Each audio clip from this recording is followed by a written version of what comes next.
Professor Richard Falk. He is the Albert Milbank Professor Emeritus of International Law at Princeton University and visiting distinguished professor at the Global and International Studies Department at UC Santa Barbara. His most recent book, The Great Terror War, considers the American response to September 11th, and he was appointed by the United Nations to serve on a 3-person Human Rights Inquiry Commission for the Palestine Territories, and the author of numerous other books as well. He serves as chair of the board of directors for the Nuclear Age Peace Foundation and as honorary vice president of the American Society of International Law. So without further ado, Professor. Wars. Let me explain a little bit what I mean by it. It's what I call the second war, that we think mainly of an encounter between military capabilities, a hard power exchange between sovereign states as the sort of primary understanding of the nature of war, and the realist assumptions about conflict and war is that the side which has hard power advantages usually wins. That there's and most governments, including our own, maybe particularly our own, are guided, independent of which party is in power, by hard power realists.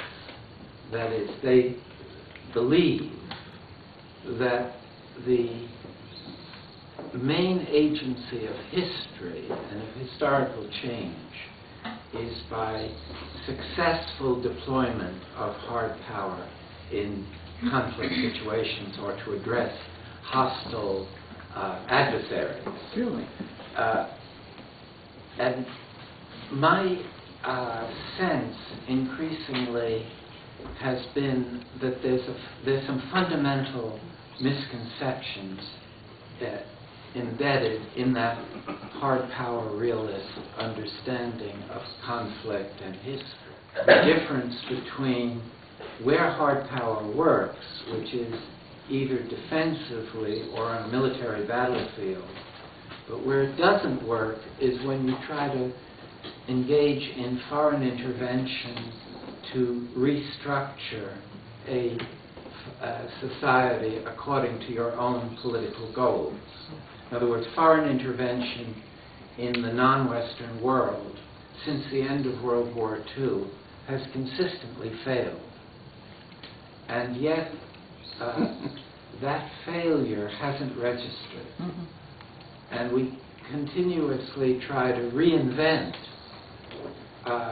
doctrines that will somehow disguise the failure and find a new framework within which to repeat the error. So that the first part of this interest in what I'm calling legitimacy wars comes from a critique of hard power realism, criticism of that as a guide to policy, which it is. See, part of what I'm suggesting is that it's a guide to policy. And the second aspect is the more I looked around at the conflict since the end of World War II, since the end of 1945, they've rarely the side with military superiority has prevailed in the war. All of the anti-colonial wars were won by the weaker side militarily.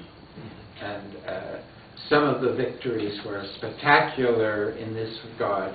Gandhi's challenge to the British Empire was based, as all of you know, on principled nonviolence, but not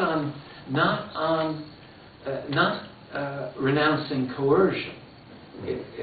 His brilliant tactics were extremely successful in mobilizing nonviolent, coercive resistance to the British Empire. And so that what seems to be a historical development, and it's necessary to try to understand why this has happened, because it hasn't always been the case. In the 19th century, foreign intervention was very economical and successful and rewarding often to the intervening power. So there's something changed in the middle of the 20th century. And that change hasn't yet been effectively assimilated by our leaders. And so the second sort of main point of that I would make is that soft power successfully deployed doesn't necessarily produce a victorious political outcome, but that it has a much stronger record than does hard power realism. And it's much less costly in lives, in resources, in everything.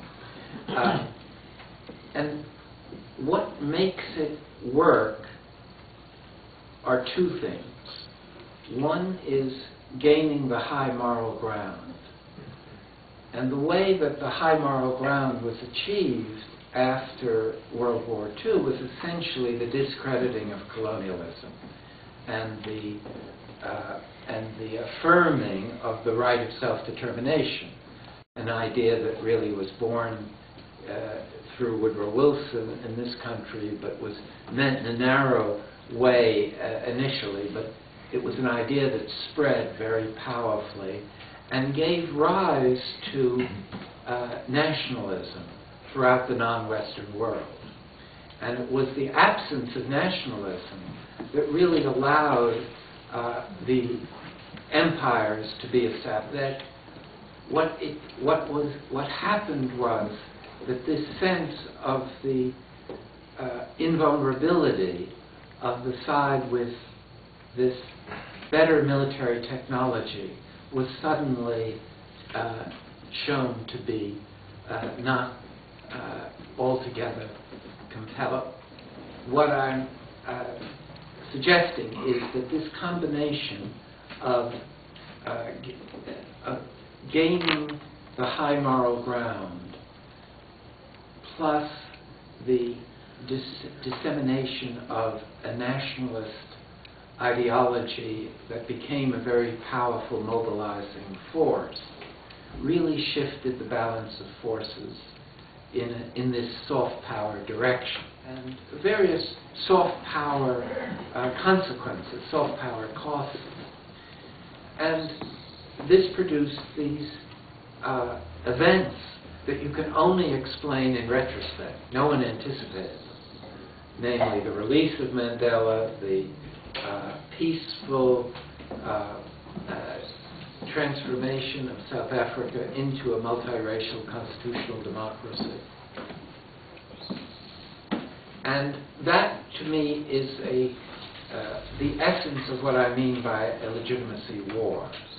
That war was not won by the anti-apartheid forces engaging the South African military or the South African police or security forces.